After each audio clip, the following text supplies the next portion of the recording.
Just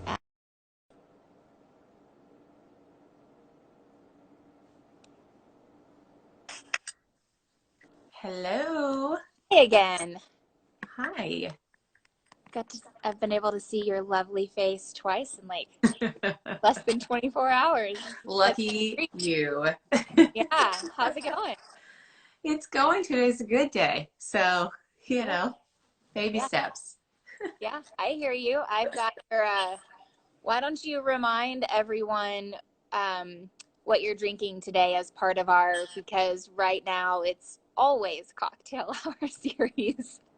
Yeah, I know it sounds kind of bougie, but I love bourbon and black cherry sparkling soda. And I don't know if this brand is everywhere, but I drink Waterloo sparkling water, which is local to Austin, but I know they're sort of expanding, and it's so good. Okay. So, Well, so good. I did I'm not really a bourbon drinker, but I want to be because I think it's really cool and you know, Yes, I'm very cool. you are very cool. Um, and so I did a drive-through liquor store run yesterday to get what I needed so I could join you. I Yes. I don't know that I got the right thing, but I got my little tiny bourbon I baby love that. I here love that. thing. And I don't think that you meant maybe hard seltzer Mm-mm. black cherry. But that's what they gave me at the drive-through, and so I mixed it. Is it Um, good? you know, I've had worse, honestly, but I'm like doubling up here. Yeah, So I know. I'm impressed. yeah, and it's what time is it where you are? It's Three. 3. Yeah, I'm in Colorado right now, so it's 2 o'clock, and I literally cannot think of the last time I had a cocktail at 2 o'clock on a Tuesday. Listen, desperate times call for desperate Yeah, measures. it's always cocktail hour right now. Why not? Mm-hmm. um, 5 o'clock so everywhere. I'm going to go ahead and kind of kick things off, and we know this is going to be really conversational. And everybody, this is totally unscripted Instagram live situation. I think it's a really good opportunity right now to do things that are unscripted and not super polished and pro. And this level of like professional pretense is gone right now. So um, I decided it was a good opportunity for me to get over myself and just roll with Instagram live here. And double on double cocktail probably won't hurt. Um, I can't but wait to watch it kick in. yeah, here we go. Um, So we've got Sara Barney here of Band Design. And when I originally reached out to Sara, I already had a relationship with you. We'd been doing some custom furniture together, and we talked about doing like a day in the life of with you. And these were all obviously, pre-COVID relationship conversations. And there were just some designers that I had a relationship with that as things continued to go and remain quiet. I was curious, like, what are designers like you? I mean, you're definitely a design influencer. You have a huge following. I started doing a little Google research and found out a little bit more about you. And I Oh thought, no. I have all these questions personally, and I would have just picked up the phone and chatted just out of my own curiosity. But I thought maybe there's a real opportunity here to just do something lighthearted and fun, and we'll see how many directional dives this conversation goes. And but just to give a little bit of background on Sara for those of you who don't know, and I think a lot of you do know a lot about her background, but she, before getting into interior design, Sara, you were an executive with some really big productions like South by Southwest in Texas, the Ellen DeGeneres show. I was actually following her a little this morning, and Oh really? yeah, cracking up about Portia trying to broil artichokes for dinner and almost burned the house down. So Awesome. that's interesting. Sara's also been named in Fortune magazine's Most Powerful Women Next Gen, and one of Austin's monthly's Women to Watch, as well as you're a member of the Female Founder Collective, which I never heard of and did some Googling around, and it's super interesting. It sounds like this really powerhouse group of professional women, and it's like a network for you guys to be working together and empowering each other. Seems really Yeah. cool. Yeah. Yeah, That's a newer one to the bio, but yeah, it's been fun so far. cool. Well, so let's maybe go back a bit. Give us maybe a synopsis of where things began, how you ended up with things like South by Southwest and the Ellen DeGeneres, and then we'll head over to band and Yeah. connect. Yeah. So, yeah, my background is a little bit different, I guess, probably from most designers. I grew up in Austin, which is where I am now. I grew up in Austin. My family moved here when I was 8, and I always knew I wanted to work in the entertainment industry. And so, if I wasn't going to go to LA during my college years, I was going to go right after. So, like a week after college graduation, I hightailed it to California. And at that time, I needed to I needed to get my internship credit. And I was applying all these places, but no place would even talk to me because I didn't live in California. And then as soon as I got there, I was offered 3 internships. And Wow. one of them was at Ellen DeGeneres. It was the summer before the first season of the show starting, like her talk show now. And so I worked full time as an intern at these 3 different internships. And then about 2 months into that, was making $0 working full time. I got offered a job at Ellen to become a production assistant, doing the most menial of tasks, which was sitting in a dark basement making photocopies for 2 months straight. And then I was quickly promoted out of that because they picked up on my misery, I guess. And I was there for a couple more seasons. And then I realized that probably TV production doesn't fit well with my type A personality because there's a little too much ebb and flow and up and down. And so I moved over to talent management, and I was a talent TV agent for 4 years at Creative Artists Agency, where I represented people like Simon Cowell and Katie Couric, and a lot of like news and sports personality types transitioning over onto on-camera roles. And that was super fun, and I loved it. But then I met my now husband, and at some point I thought, well, I want to have a family, and I want to have a house, and I want a normal life and things, which are things I never actually knew I wanted. And so we moved back to Austin in 2009. And to be perfectly honest with you, I was pretty burnt out on work and wanted to take some time off. But it was 2009. And so no one was hiring, and we were in full recession mode. And within a week of coming to Austin, I was offered a job at South by Southwest. And I thought, well, I guess I have to take it, even though I don't want to work right now. Right. And took it, and it ended up being great. I oversaw all of their entertainment relationships. So working with movie studios, TV networks, basically any entertainment industry brand that would be coming to the festival for whatever reason, I was overseeing those accounts, which was great. And I did it for 7 years. And then I've always had an entrepreneurial spirit and never really knew what that meant or how I would harness it. And I'm always impressed by people who go to college for interior design, because I think, how at 18 do you know that you want to be an interior Right. designer? I didn't even know you could own a house at 18, like let alone design it, you know? Right. So, so it kind of slowly started to click as I was buying my first house and having my children and all of that. I was like, oh yeah, and I have a skill for this. And people were asking me to design rooms for them. And I had friends and family constantly asking me for advice, which I didn't understand why. I was like, why are they asking me? But I had a great time doing it. And then 2016 hit, and we got a new president, and I was feeling really weird and sad, and I don't know, all the things. And I have 2 daughters, and I thought, I have to show them, this is my moment to show them that they can make whatever they want out of this situation. And as women, they can do whatever they want and be whatever they want. They don't have to let somebody else dictate that for them. So Right. I thought, you know what, why don't I just go back to school for design? And I did. And I took a year program. I sped through it and finished it in 3 months. and in 2017 launched my business. And before I had even launched the business, I already had three or four clients under my belt. And shortly after I launched my business, I had to quit my full-time job. And then shortly after that, I had to bring on my first employee, and it's just Wow. snowballed ever since. So it's kind of like, I say that it's the thing I always should have done, but I shouldn't have done it in another way. Right. I should have taken a different path to get here. So I'm exactly where I'm supposed to be, and I did it in the exact way I was supposed to do it. Right. Yeah, the process was necessary to get you. Totally. If I had done it Yeah. a different way, I don't think I would have been as successful out of the gate as I was. And I think there would have been I would have made a lot more mistakes than I did starting out. Right.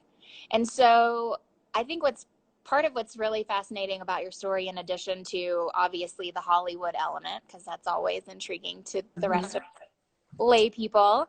But I mean, when you think about the timeline with where you are right now, I mean, you have such a huge influence in the world of design, and you have such a big audience who engages with you regularly, and you literally just started your business in 2017. I mean, we're Yeah. talking about real growth, Yeah. which from the outside looking in, there's like, I'm just, I think there's some real curiosity there. I'd be curious to know how much of that Dumb was, luck. right, like how much of that was intentional. Uh, Yeah. how much of it do you think is just sort of like your vibe, attracts your tribe, or like you finally found yourself on the path that you were meant to be, and so there's just some natural things Yeah. happening there? Like what? So maybe if you don't mind, I'm gonna kind of like maybe tease out some things. But Yeah. so when you say you officially launched Band Design, like what did that mean? I mean, were you working from home? Did you have an office or storefront space yet? And then what was the actual launch? Are you talking about like you had your logo and your website, or like what were some of the details there? Yeah. So in January of 2017 is when I filed paperwork for the corporation or LLC or whatever. Right. And that's around the time I wasn't planning on taking clients in at that time. I was still like really nervous about it. And if I didn't want to charge people for it. I was like, oh my God, what if I screw it up? I have no idea what I'm doing. But everybody I was working with was like, no, I have to pay you. And people were like, I didn't expect people to be at my door immediately. And they were, as soon as I kind of put myself out there. And that was very early on, like January, February. And then it wasn't until beginning of May 2017 that I officially like launched the business, meaning I had a website up, I had a logo, I had branding, I had a portfolio I could share. And I felt like I was truly open for business. And I had a kind of understanding of how I wanted to charge. I mean, I'm still learning, of course. Right. And we're always learning. But that's when it really felt like it sunk in. And it was a 1 month later that I was overwhelmed with that and my full-time job that I had to quit. I told my husband, I was like, something has to give. I'm working all hours of the day and I'm burning both ends. And so we both agreed that I would give it a year. And if it worked, great. And if it didn't, then I wasn't too far out of the workforce that I couldn't go back and Right. You had a bit of a safety net there. Right. Yeah. Yeah. Right. And obviously some really good support at home. Yes, yes. And so my first office, I mean, I worked from home. I'm actually sitting in my home office right now, which is a disaster and has been neglected since my husband works here now and I don't anymore, but this is where I am these days. Right. But this was the first place that I worked out of, and even my first employees came and worked out of. It's a double desk. We have two chairs here, so they would come and sit. And then it wasn't until June of, what year are we in now? 2020. I think it was June of 2018. So a year later, Right. I was like, we need an office space, and we got our first office space. Okay. And so who were your first hires? Like what were the roles that you needed them to help you out with right away when you were The first person I hired was shortly after I landed like my first big project, and I knew I couldn't handle all of that plus any incoming inquiries or smaller projects I was working on. So I brought on a project manager to help me manage all of the like ordering and just the minutia of a project. And then Shortly after I brought her on, she was just part-time at first. I brought on somebody to sort of be like an office manager of sorts because I was getting so many samples and Right. just stuff. And I was like, I have no organizational system. I need help. So Right. she came in and just got me organized from both a digital standpoint and a physical standpoint in my home office. And then she left because she was a stay-at-home mother just looking for, something to fill her days a little bit. And I brought in my project manager then on pretty much full time to be both project manager and office manager. And it was around that time as well that I brought on my first designer outside of me. Okay. So about a less than a year into it, you were fully staffed, like 4 Yes. times. Yes. Right. Yeah. And Yeah. did you, I mean, I've worked with Mackenzie, Yeah. and obviously I coordinate with Gabrielle, who, Yeah. works with you on a lot of your marketing initiatives and whatnot. Um, where did you sort of see, was there anything in particular, or were there like some things that were unintentional, some things that were intentional that you saw all of a sudden things just sort of took off? Like, how much of your growth happened because you were getting referrals? How much of your growth happened because you sat down and said, we're going to really be strategic with our marketing and we're going to be strategic with our partnerships? Yeah, I definitely think the marketing piece of it has always been a big focus of mine. I think a lot of designers maybe think of it almost secondary or don't. And I think a little bit of my business background has helped with that. Right. From a social media point of view, I knew that I needed to, both social media and SEO, I knew I had to have a footprint to have any sort of traction. So I spent a lot of time in the early days working, just engaging on Instagram because I knew as one single person as an organization, I knew I could only focus on one social media platform because that's Yeah. all that I had the bandwidth for. And so I just picked Instagram because it was the most visual and I felt like had the most room for growth. And so I spent a lot of time there. And people who knew me in those early days would know I'd be on my phone all the time. And I'd be like, oh my God, I'm so sorry. I have to answer these like 12 comments right now. And it would like, I would Right. be losing my mind. Right. But in terms of the growth, I mean, I try to hire based on where our holes are. So like for me, I knew I needed, like, I still handle all of the business development for the firm. I'm the first point of contact for anybody calling the firm who's looking to get design work done. That's important to me. And honestly, I still think I'm probably the most equipped to do that in the office. And I think they would all agree they don't want to be handling those incoming Right. inquiries. But to be able to do that and also still design, I knew I needed design help. And more so than I needed an office manager to order paper and all the supplies and keep us organized. I mostly needed help on the design side of things because the more design help I got, the more projects we could take on. Right. So that helped with the growth pretty early on. And then, like for example, with Gabrielle, she handles all of our in-house marketing. We have an external team that also handles our PR. But the she does all of our in-house marketing. She's also our office admin. And it's been super helpful because we get requests all the time for like, can you contribute to this article or can you, work on these relationships? And as much as I would love to sit all day on email and deal with these and Right. phone calls, I need someone to help keep that organized for me and do that for me. And I can jump in and weigh in where needed or when I'm physically needed to be there. So it's all sort of evolved organically and where the holes are. And I know for a fact that our next hire will be another designer because, again, we're at that spot where we can only take on so much or 2 designers on staff. And so I know that in order for us to continue to increase our workload, we're going to need more design help. Right. Yeah. And I think, from what I've seen with your team, you've also really hired, like, you've invested in quality, right? And I Yeah. think that seems to be the case with everyone who finds themselves at sort of this top tier in the world of design, like you are, where where you invest in your team is obviously going to produce. And I think, and we were talking about this yesterday, like right now with everything that's going on, I handle our marketing and partnerships at Build Lane. and I'm getting probably 10 emails a day with like really good ideas on what to be doing right now in terms of marketing, while things have slowed down. And to be honest, I've been doing marketing for a long time, but even for me, those emails, there's so much information, and I can Yeah. tell they're really, really good ideas, but it's so much, and I feel a little bit overwhelmed by it. Right.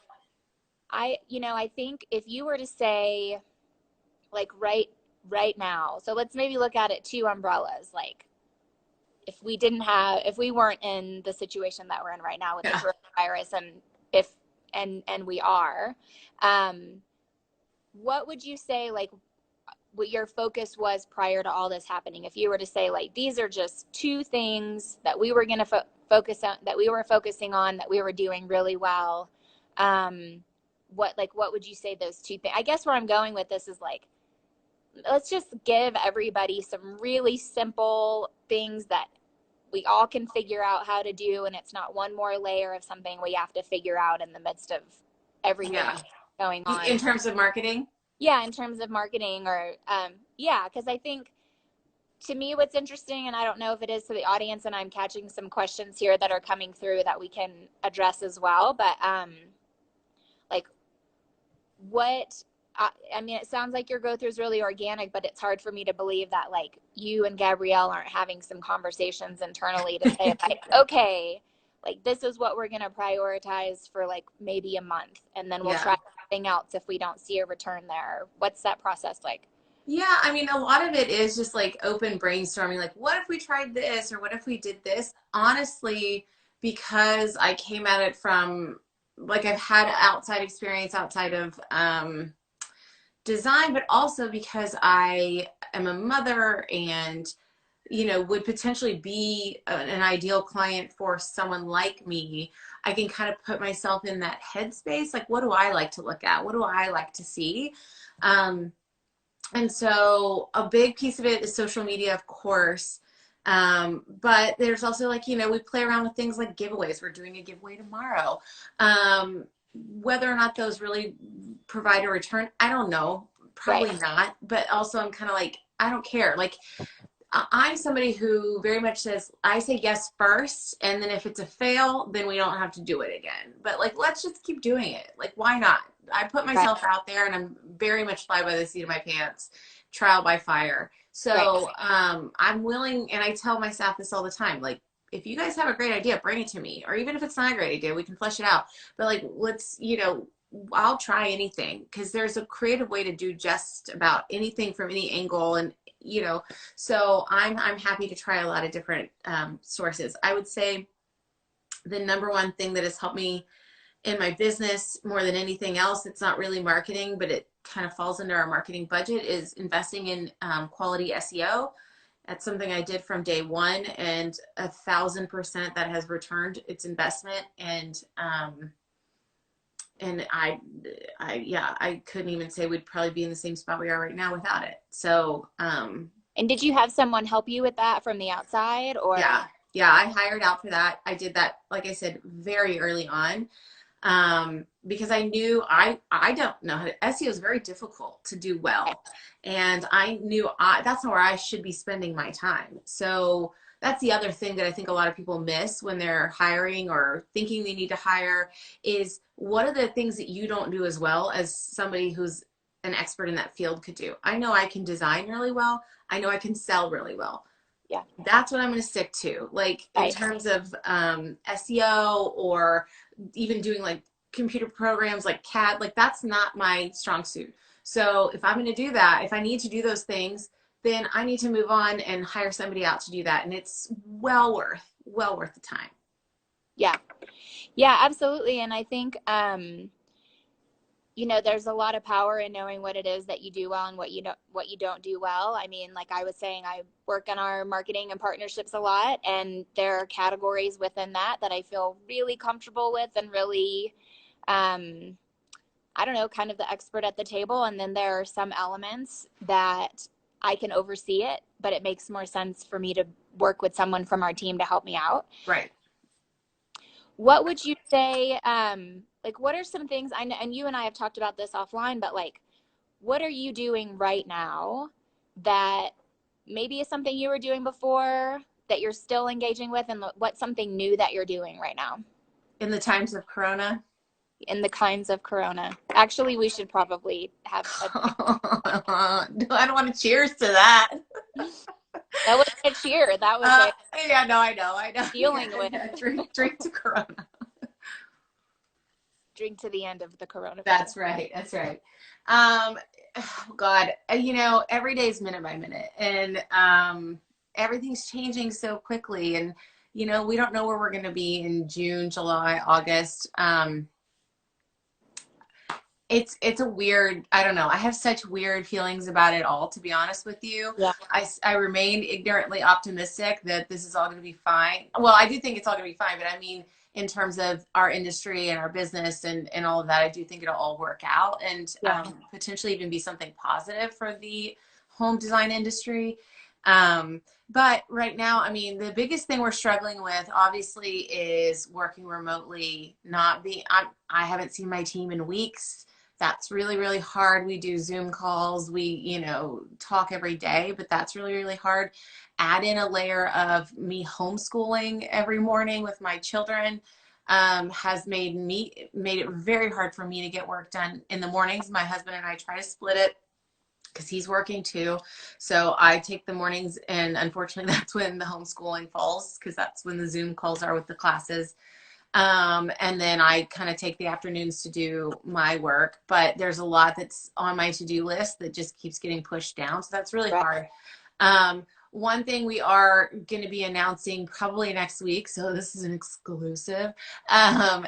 is we're going to be offering up twice a week a 30-minute design consultation, virtual design consultation with me to just walk through your space, because obviously people are sitting in their homes and they're noticing everything wrong with it. And I can tell you firsthand, as somebody who was about to remodel their own home right before this all started, I definitely see the shortcomings in my own home every day as I Right. walk around, you know, Right. stuck in these walls. So that will allow people to walk me through their space, get my advice, and I'll follow up with an email with, you know, a list of whether it be product recommendations or a recap of ideas that we went through. So I'm hoping that that will help people manage this during this time. A lot of our projects are still very, very active. Austin or Texas is residential construction is considered essential, so it's Mm-hmm. still happening. We as a team are not doing job site visits, even if no one's there, we don't go. And I'm taking a pretty hard stance about that. If the client pushes back, then Right. I push right back, because to me it's not worth it no matter what. I don't think anybody's remodel is important enough to risk somebody getting sick. So but we are jumping on calls all the time with contractors and clients. We've done, I think, 3 virtual presentations now, like full home design virtual presentations. Those are a little difficult because you do lose, you know, some in Right. translation, but the, you know, at first I was very against it and thought we weren't going to have to do it, but then I was like, I guess we have to do this because it's going to Right. go on. And are you So charging your consultation fees for those, or how are you? So that was the thing that very early on in all of this, I saw a few designers that I knew of offering free consultations, free design, virtual design, or whatever you want to call it. And I just thought, well, that's weird. And people would be commenting, "Oh, that's a great idea. I should do that. I should do that." And I thought, Mm. is that a good idea? I don't really know. That's like, we're so early into this. Why are you offering free services so quickly? And then I had other designers being like, well, I'm offering discounted services. I'm doing Right. whatever. And I thought, well, that's weird too. Like, why are we diminished? My time isn't worth less just because I'm not in person. I just don't have to Right. travel to you. So that saves a little bit of time. So Right. no, I don't think, you know, we're sticking to our current fee structure. There's no plans on that changing anytime soon. Because like I said, our time is our time. It's still just Right. as valuable as it would be in person. It's just a little Right. bit less travel. So Right. yeah. And this gives you an opportunity to still be proactive, and you're able to keep your clients engaged, right? So Yeah. sitting at home like all of us, realizing that we wish that we had done this project, or we had this a little differently in our house. We're staring at all our walls on a regular basis. Yeah. So I think, it's really, it's it's it's strategic in that you pivot to the moment and get creative by doing something virtual like this, but Yeah. then maintaining your value. Like, we don't need to devalue the quality and the expertise and the education that you bring to the table. Right. But then these are clients that are at the table with you now who will still be there when this is all done. And I think that that's kind of where a lot of us are at, is like, how do we stay engaged Right. while leading with empathy and being sympathetic to the situation, and not wanting to somehow be tone deaf with our messaging or whatever. Totally. Totally. I think you're, going the extra mile and getting creative is also endearing your clients to you in a new way. Yeah. I mean, we try to be pretty easy to work with for the most part. I'm not like super holistic about the way the design process needs to go. I have ways I like to do it, but I am also understanding that every project's completely different, and you have to be a little bit nimble and flexible. And designers who aren't, if it works for them, it works for them. That's great. But I'm just not rigid in that way. I want people to enjoy the experience. And another thing we've started doing is really upping our content game, because that's something we always wanted to do. And we just never had time, quite honestly, to really sit and focus on it. Now we have a little bit more time to do that. And so even just as simple as, like, I get on IGTV, or yeah, that's what it's called, IGTV, once a day. And for the last few weeks, it's been me answering design questions. People have sent in, like, how do I pick a paint color? Or how do I, like, what do you think of accent walls, or something like that? Right. And then this week we've sort of shifted it a little bit, where we're each one of us is showing off a room in our home that we love. And I'm hoping to expand that a little bit more to other designers, because I think people are curious about how designers live. People always say, like, your house must look like a museum. It must be like a show house. I'm like, no, it's not, I promise. Like, look at the IKEA drawers falling off the hinge, like, it's like, no, it's still real life. But at least getting to see how you would implement your own style in your space, because I can design in a lot of different styles, but this is personal to me and what I like and what I'm attracted to. Granted, I'll probably change it in 6 months, because that's what I do, just to irritate my husband. Which we have a lot of time to do right now. Oh, don't I know it? Okay, so I would like to, like, really leave when we hop off the call, like, there were, like, a couple of maybe really good nuggets that are simple, really direct, that if we were to hop off and finish a cocktail, that we could still manage to do. And I think, to me, the biggest takeaways are, from the beginning, SEO is really important to you. I saw a question come across asking what SEO is. SEO is short for search engine optimization. I think maybe if you were into that could maybe be one of your IGTV questions. Yeah. If I don't remember who asked that question, but Sara will be happy to answer that question for you and talk about how to navigate that and how to implement good SEO management. But I mean, I think the short answer is that you want to make sure that the back end of your website is built words that people would use if they were looking for the services that you provide. So there's the little cliff note. Makes you findable on Google. There you go. Makes you findable on Google. So that you aren't on page 12, but you're on page 1 or 2. Right. Without having to search for your name. Right. Right. Like if you Google Austin interior designer, I hope that I'm up there. I have no idea, actually. Yeah. You guys all search and let me know. Right. And then I think 2 good takeaways for things that designers could be doing right now, or anyone in your audience, really. I think this applies. We're seeing a lot of virtual consultations being offered right now. That seems like some really low-hanging fruit. I'm curious to know, how are you accomplishing that? Are you FaceTiming? Are you Zooming? What's the technology that you're using to make those happen? Yeah, so we're using Zoom for our definitely for our meetings, just because it helps us jump in and screen share when we need to show floor plans, or we need to show mood boards or inspiration or anything like that. So that's been helpful for sure. We use Canva quite a lot to build out our decks just because it's quick and easy and can be beautifully done. Right. Actually, we aren't using anything new that we hadn't used before other than maybe Zoom because we weren't doing a lot of virtual calls. But our software that we use for most of our design work is called Ivy. I think a lot of designers are on that platform now. And then, like I said, Canva, we use CAD for our drawing, like our scale drawings, but we're trying to present everything usually in a PDF that's digestible for the client to take in. And then if it's something where they're going to be handling the shopping themselves for pieces, so if we're doing like a full design with shoppable links, we will link those in the PDF that we're sending them so that they can just click and buy. We don't do that a lot, but when we do, that's how we've done it in the past for them to manage it with the detailed floor plans of where to place everything.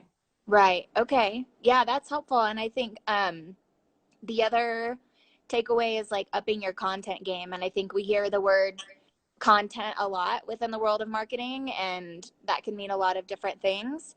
But I think what you're saying is, in terms of content, is more educational content. So you have questions that are coming in via Instagram TV, which is really simple to use.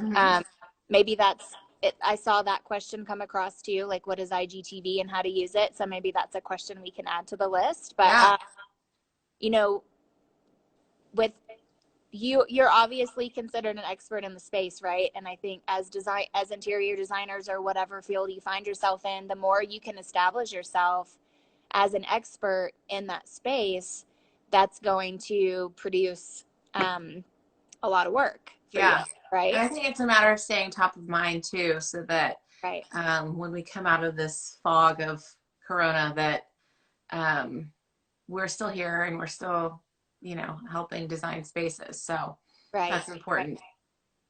Right. Is there anything I'm going to actually write down some quick notes, and then I'll share it on our Instagram. I'll send it out in our. Should I scroll through these questions and answer some of them? Yeah, I was wondering if we should do that right now, or if you take them to IGTV, or however you'd like to do it. Here, I can scroll through these. I think I'm like an expert at this now. Okay, where did you go to design school? That's a good one. I did an online program through the Interior Design Institute. It's a 1-year program. And I think I saw somebody ask too, hold on. Where'd it go? Okay. Something about if design school was worth it. So that's a hard question for me. Yes and no. I do think it was helpful because it helped me understand the basic flow of a project. So I knew, like, it taught me how to do floor plans and elevations and the practical stuff, those nuggets like lighting plans, how to put together a paint schedule, all those things that maybe you wouldn't know how to do if you were just like going at it. I definitely think it could be learned through real world experience. But because I was coming at it from a second career, I knew that it was sort of like I had no shot to fail. So I still had a mortgage to pay, I had kids to feed. So I couldn't like go hop over and be an intern at a firm. So I knew I had to like really immerse myself in learning so that I was ready to hit the ground running. Whereas somebody who's younger and maybe could spend a little more time delving in through like other designers. But I definitely think it was helpful. I probably would be killed by my staff if I said I don't know if a bachelor's in interior design is helpful. Like, I don't know. Like, I don't think it gets you a leg up above someone else, but I do know a lot of times that's what they're hiring for at other firms. So I don't know. Right. It depends on your goal. Right. Yeah. I mean, they'll kill me for saying that, or their parents will anyways, for all the money they spent on their college. I'm sure there's no one here. No, they were all on here. I could see them on here. What design software do you recommend? Like I said, we use Ivy for for like the proposal side of things, and managing our projects. We also use Airtable a lot, which is not a design software, but it's kind of like Excel and Crack. But we use it to manage all the details of projects. And as you design more, you understand the like obscene amount of details that go into a project, Right. especially if you're doing a full home. It's pretty ridiculous. I mean, think about it down to like the nail head on a piece of furniture. It's like everything, Right. which you Right. probably see with furniture design. It's like there's so many little details. Right. Yeah. Um, A little plug. What's the software that you use for your custom furniture projects? oh, it's this wonderful website called buildlane.com. Yeah, I think people should check it out. I do Buildlane.com. too. They're really great, really easy to work with. Yeah. And let's see. Okay, do you hire designers who have similar style as yours? That's a good question. Not really, but it's helpful if we can speak the same language. So I would definitely say everybody in our office, we all have different styles. Some of us fall, on one side, some fall a little bit different. But as long as we can speak the same language, I think for me, when it comes to working with clients, is we work with all kinds of clients. We work with all kinds of styles. There are only a handful of styles that I'm kind of like, oh, that's going to be hard for me. But for the most part, I can adapt to their taste within reason. So as long as you're adaptable, you don't have to have the same style as me. We're all different. I understand that.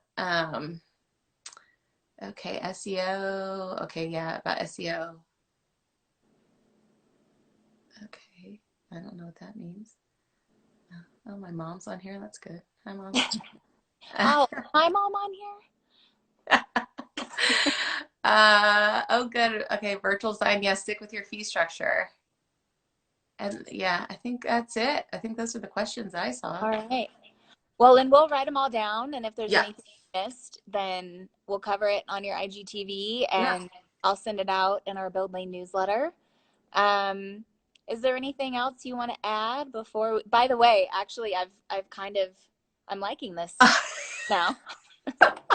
It's killing your taste buds. Yeah. My recommendation from a design point of view, if you're thinking about design or want to be a designer, I would say one, just go for it. But when I first started, the thing that I realized later what always held me back from really understanding this is what I should be doing is I thought designing, like interior design, was like designing women, like a bunch of ladies with big hair in like fancy formal living rooms of furniture you couldn't touch. I didn't realize it could be something completely different than that and could be for real life. And I was petrified to enter the industry because I thought it was going to be very exclusive, and I felt like there wasn't going to be a voice for me or a home for me, or I wouldn't find my people. And I learned very, very, very quickly that's not the case, that there are tons of designers out there who are willing to share information. I'm on a couple of different groups where we meet regularly, whether it be monthly or weekly, or just keep a text chain going. That has been immensely helpful to me. And just like, I would say, just put yourself out there and don't like get over yourself a little bit. Just do it. Right. I think that's really good advice, especially now, right? Yeah. It's a good Yeah. time to just Yeah. I have this saying that's, it's not even a saying, but I made it up, but it's like, you'll be amazing. You'll be amazed at what happens if you just try just a little. Like, you don't have to try a lot, just a tiny little bit, because so many people don't try at all, that you'll be amazed at what happens if you try just a little. So, right. Just like what we were trying today. that's right. The White Claw and bourbon. Over a little Instagram live. Who knows? I'm going to call it the Heather. Yeah. Well, this week for sure. Well, thank you so much, Sara. I really appreciate You're welcome. your time. There's been a ton of people on here today. Thanks for joining us. We'll do a recap. This will be live in our stories for 24 hours. I'll download it and share it, and Sara can keep it for however long you like. And I'll jot down the questions that have come across in case you want to readdress those, and we'll address them on the Build Lane end as well. Yeah. So, yeah, I will. I'd be happy to address them over on our Instagram. Great. Thank you so much for your time, Sara. Thanks. Thanks. All right. cocktail recommendation. I'm a fan. That's right. Keep them coming. All right. Have a good day. And You too. everyone, we'll see you next Tuesday at 4 o'clock with Christopher Kennedy, Sarah That'll be a fun Barney one. from Band Design, kicking things off. Have a great day. We'll talk to you later. Okay. Bye-bye.